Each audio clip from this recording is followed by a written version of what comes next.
আসসালামু আলাইকুম, সবাই কেমন আছেন? সকাল সকালে চলে আসলাম একটা নতুন ব্লগ নিয়ে। মাটির হাঁড়িতে গরুর গোশ সাথে খিচুড়ি। ভিডিওটা দেখার জন্য সাথেই থাকবেন। ফার্স্টে আমি চাল ডাল ধুয়ে নিয়ে এখন কাঁচা মরিচ, পেঁয়াজ, রসুন, হলুদের গুঁড়া, মরিচের গুঁড়া, লবণ দিয়ে সুন্দর করে আমি রাইস কুকারের মধ্যে চাউলটা মাখিয়ে নিচ্ছি হাতে, কারণ আজকে আমি রাইস কুকারে করে খিচুড়ি রান্না করব। তেল ও পানি দিয়ে সুন্দর করে ঢাকনা দিয়ে ঢেকে দিলাম। কারেন্ট চলে গেছে, কি করার, পরে আমি গ্যাসের মধ্যে খিচুড়িটা বসাই দিলাম। তারপরে চলে আসলাম মশলা বাটার জন্য, মাংসের জন্য। দেখুন আমার মশলা বাটা শেষ হয়ে গেছে। তারপর আজকে রান্না হবে গরুর গোশ মাটির হাঁড়িতে। ওয়াও, কি সুন্দর!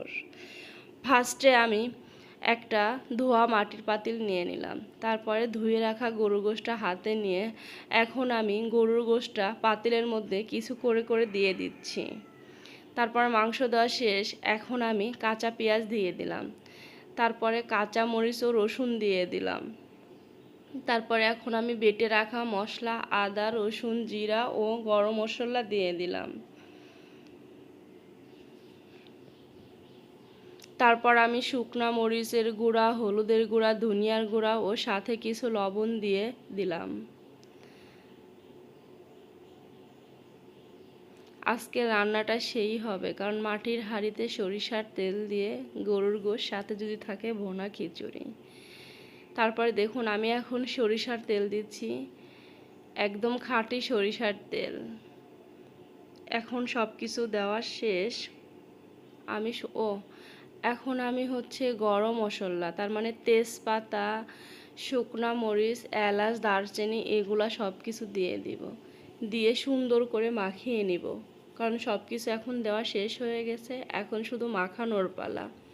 দেখুন আমি মাটির হাঁড়িতে কত সুন্দর করে গরুর গোশটা মাখিয়ে নিচ্ছি। গরুর গোশটা আমার মাখানো শেষ হয়ে গেছে, এখন জাস্ট হাত ধোয়া একটু পানি দিয়ে দিব। বেশি পানি দিব না। আলুটা কেটে রাখছি, কষানোর পরে দেব, এখন দিলে গলে যাবে। দেখুন আমি মাটির হাঁড়িটা চুলায় বসাই দিলাম। নতুন হাঁড়ি, নতুনভাবে রান্না। ওয়াও, কতদিনের শখ যে মাটির হাঁড়িতে আমি এইভাবে গরুর গোশ রান্না করব। অনেক দিন ধরে আমার ইচ্ছা ছিল, আজকে ইনশাল্লাহ আমার ইচ্ছাটা পূরণ হয়ে গেল। তারপরে এখন আমি সুন্দর করে চুলাটা ধরাই দিলাম।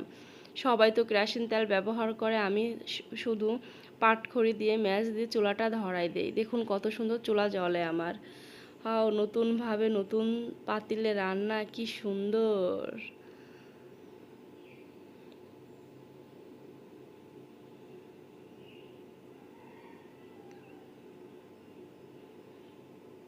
সব কিছু দেয়া বসায়া শেষ হয়ে গেছে, এখন আমি সব কিছু গুছাই নিলাম। আলুটা রেখে দিলাম, আলুটা হচ্ছে মাংস কষানোর পরে দিব। দেখুন কত সুন্দর ভাব উঠতেছে গোশ দিয়ে। ওয়াও, ভাবে তো পুরা পাতিল দেখাই যাচ্ছে না, এমন অবস্থা। আমি যেই দিনই রান্না করতে বসি ওই দিনই বৃষ্টি চলে আসে। বৃষ্টির দিনে গরুর গোশ সাথে যদি থাকে খিচুড়ি, ওয়াও, তাহলে তো জমবে মজা। দেখুন বন্ধুরা, গোশটা আস্তে আস্তে সেদ্ধ হয়ে যাচ্ছে, কি সুন্দর ভাব উঠতেছে। আমি ঢাকনা দিয়ে আবার একটু ভালো করে ঢেকে দিলাম। কিছু সময় পরে আমি আবার ঢাকনাটা একটু ফাঁকা করে দিলাম, ভাপটা বের হয়ে যাওয়ার জন্য, কারণ ঢাকনা তুলতে গেলে হাতে লাগে তাই। তারপরে এখন আমি ঢাকনাটা তুলেই নিলাম। দেখুন গোশটা কষানো হয়ে গেছে, এখন আমি আলুটা দিয়ে দিলাম। মাংস যেহেতু সেদ্ধ হয়ে গেছে, এখন আমি একটু পানি দিয়ে দিলাম, কারণ গোশটা একদমই নরম করব, যাতে বাবুরা খাইতে সমস্যা না হয়। তারপর পানি দিয়ে আমি ঢাকনা দিয়ে ঢেকে দিছি।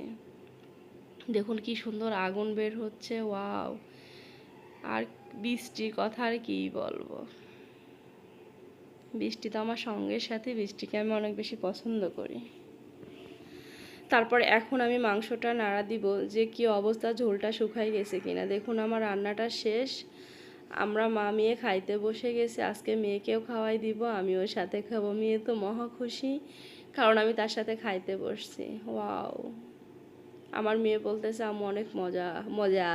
আজকের ভিডিওটা এখানেই শেষ করছি। আপনারা সবাই ভালো থাকবেন, আল্লাহ হাফেজ।